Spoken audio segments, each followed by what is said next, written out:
서로가 합의를 볼 수 있으면 관세율은 다양하게 적용이 되거나 없을 수도 있어요. 트럼프 대통령 입장에서 봤을 때는 관세라는 카드는 다른 국가에 대해서 미국의 의도를 관철시키는 그러한 카드다.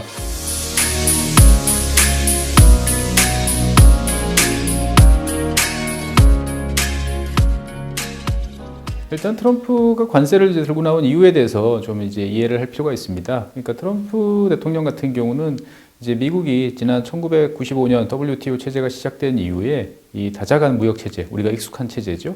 이러한 체제 속에서 많이 손해를 봤다라고 생각을 하는 거죠.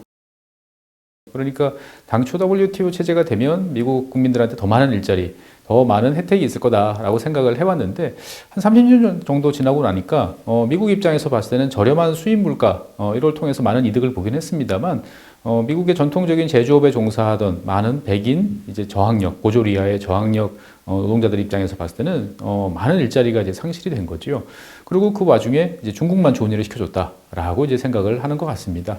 그러다 보니까 트럼프 대통령 같은 경우는 이제 1995년 이전, 그전에는 이제 WTO 체제 이전엔 가트 체제였죠. 그래서 가트 체제 같은 경우는 미국이 특정 국가와 뭔가 분쟁이 있으면 1대1로 거래를 할 수 있었습니다. 그래서 주요 대상 국가가 당시에는 이제 주로 일본이었죠. 그래서 일본에 대해서 여러 가지 압력을 통해 가지고 뭐 자율 수출 규제라든지 여러 가지 많은 제약들을 가했고 결국 미국의 의도를 이제 관철을 했던 거죠. 그러다 보니까 지금 같은 경우에도 어떻든 미국이 더 이상 손해 보는 WTO 체제에서는 더 이상 유지하지 않겠다라고 생각을 하고 그런 의미에서 보면은 이제 각국에 대해서 미국의 어떤 의도를 보여주기 위해서 관세라는 카드를 이제 들고 나온 것 같습니다.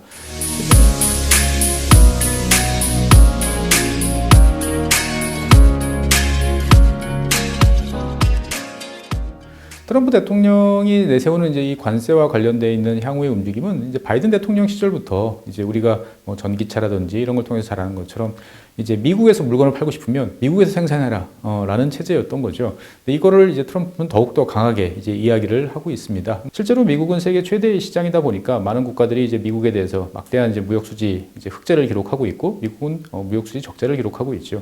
복잡한 이야기이기는 합니다만 미국 같은 경우는 기본적으로 기축통화 국가이기 때문에 무역 수지 적자를 본다고 해서 우리나라와 같이 이제 큰 일이 벌어지는 이제 그런 국가는 아니죠. 그럼에도 불구하고 트럼프 대통령 입장에서 봤을 때는 이거는 정당치 않다.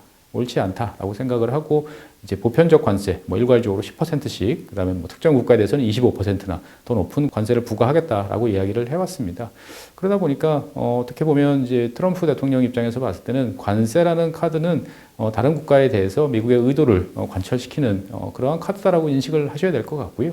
그래서 서로가 합의를 볼 수 있으면 관세율은 다양하게 적용이 되거나 없을 수도 있어요. 그런데 서로가 만약에 카드가 맞지 않으면 그때는 이제 미국의 어떤 관세에 대해서 우리가 직면하게 될 가능성도 배제할 수 없다라고 정도로 말씀드리겠습니다.